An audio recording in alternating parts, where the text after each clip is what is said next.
भूख लगी है तो कब खाएं, दिन में खाएं या रात में खाएं? बोलो, दिन में खाएं पक्का?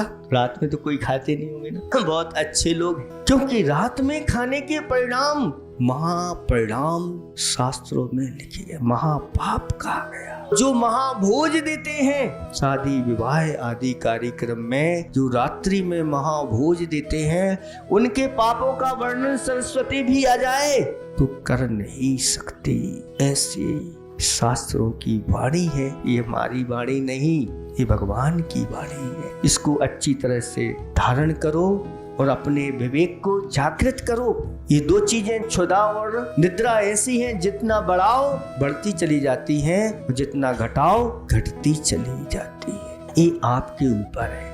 आपके सामने हम ही बैठे हैं। जब अज्ञान में डूबे हुए थे तो रात दिन खाते थे, लेकिन गुरुओं की कृपा हुई, गुरुओं का उपदेश सुना और जाकर के अपनी निंदा गढ़ा की, रात में भोजन त्याग कर दिया और दिन बहुत अच्छा निकलता था, रात भी अच्छी निकलती थी, लेकिन दिन भर खाते थे। लेकिन फिर धीरे धीरे उसको भी घटाना किया तो 4 बार किया, 4 से 3 बार किया, 3 से 2 बार खाने लगे और 2 बार के बाद दीक्षा हुई तो 1 बार भोजन होता है और बहुत अच्छी तरह से 24 घंटे।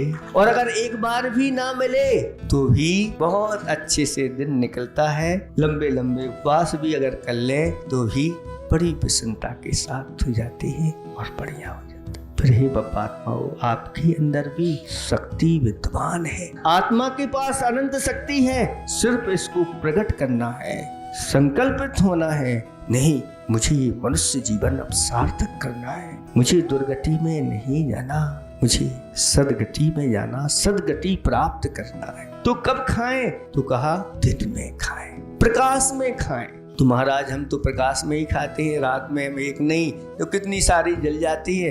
ये तो रात में भी हम लोग दिन कर लेते हैं, है कि नहीं? अब तो इसमें तो दोष नहीं लगना चाहिए। तो कहते हैं नहीं, जितना प्रकाश करोगे उतने और जीव वहां पर संचित होते चले जाएंगे और सूक्ष्म जीवों की वृद्धि होगी, घटेंगे नहीं, इससे बढ़ते चले जाते हैं। और सफेद रंग के हो गए तो फिर वहीं के वहीं उसमें मिल जाते हैं, पता नहीं चलता। सूर्य प्रकाश में भोजन करने के लिए कहा गया है। कहते हैं जो सूर्य प्रकाश में भोजन करता है वह जगत में प्रकाशित हो जाता है, उसका यश सर्वत्र फैल जाता है, उसके जीवन से अंधकार हट जाता है। ऐसी महिमा बताई है। इसलिए आप संकल्पित होने के लिए तैयार हो जाओ कि रात में हमें नहीं खाना, रात में नहीं बनाना, और महाभोज तो हम कभी अब जीवन में देंगे नहीं।